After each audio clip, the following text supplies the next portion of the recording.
Hi, my name is Elizabeth Vermeulen, and I am partnering with Luke Miller. And for our presentation today, we will be demonstrating the proper way to carve a pumpkin, which will be demonstrated by me, and the improper way to carve a pumpkin, demonstrated by Luke. I'll start us off with the proper way to carve a pumpkin. For the first step of our presentation, we'll be picking our pumpkin. I chose this one. Next, we will be cutting at an inward angle at the top of the pumpkin, where the stem is, and we cut at an inward angle so that when we put the lid back on, it stays in. Another thing to take into consideration when choosing your knife is to not get an impractical one that's too long, but one that'll just cut through the skin of the pumpkin.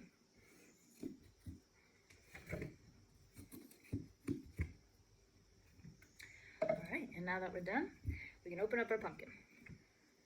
Our next step is to be gutting the pumpkin. You could use a spoon, or you can use your hands. It's all personal preference. We will be disposing of them in a bucket, and we can make sunflower seeds out of them later, or we can feed them to the pigs.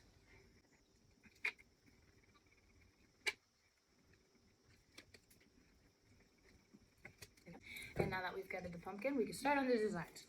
You can print out a template, but today we're just going to be carving 2 eyes, a nose, and a mouth. Be very careful that you don't cut yourself in this piece.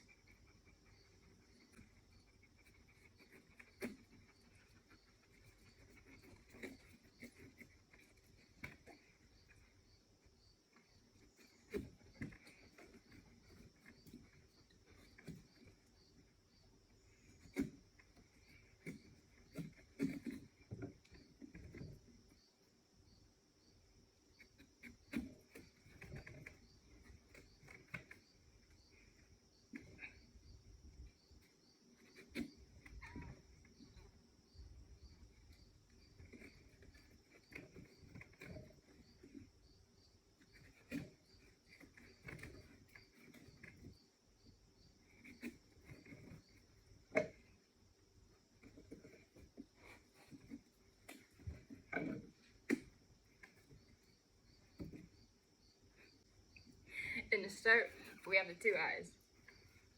Now for the mouth.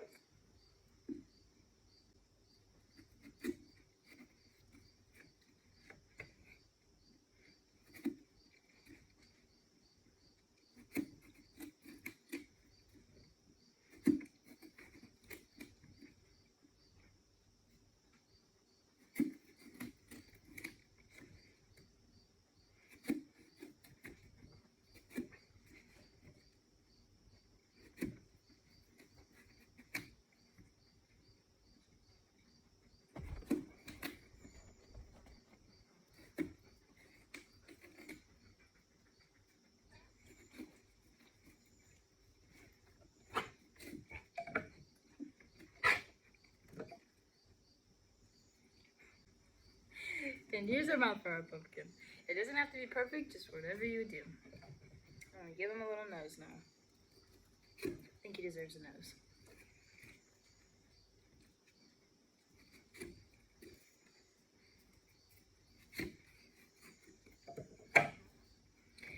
There we have it. You can trim up the edges, make it look as pretty as you'd like. You can put your scraps in your scrap bucket.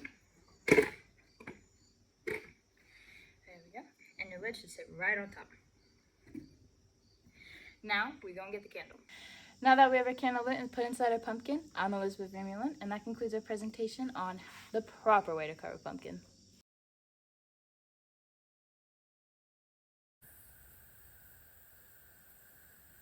My name is Luke Miller. I am partnered with Elizabeth Vermeulen, and I'm showing the improper way to carve a pumpkin.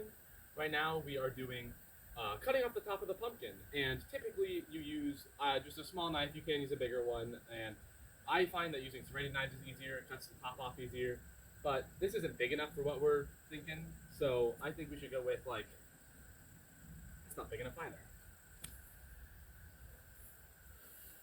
This might be a little too big. I don't know. This seems about right. Typically, you want to cut in slopewise so your top can stay on, but that doesn't really matter to us, now does it?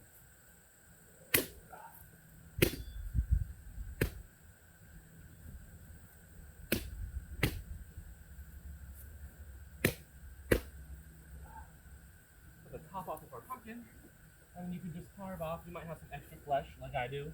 You can just carve off with a pattern, and after cutting for a bit, you can get your top off.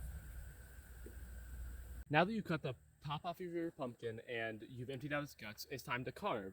And typically people can do up to intricate designs down to just a simple smiley face. I'm pretty sure I'm going to be sticking with the smiley face, and I'm going to be using a pretty unorthodox tool, which is why I'm not on camera right now.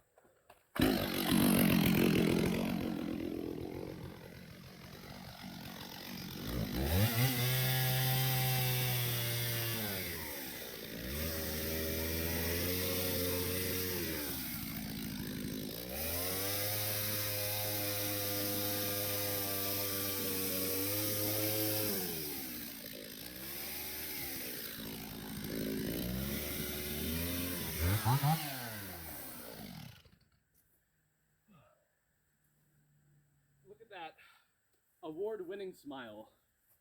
Now I'm going to be showing you how to improperly light a candle in a jack-o'-lantern, and for that I have a special guest with me here, Bobby J. Jolly. Slava Ukraini. And we are going to be lighting this jack-o'-lantern. That's all you guys get to know. We're lighting it. So we have the pumpkin set up, and we are now going to light it, and there's going to be 2 shots. I do want to say that I said 2 shots, but he was shooting at around 125 yards with only iron sights, so it took him about 5 more, so I took the liberty of speeding up this footage.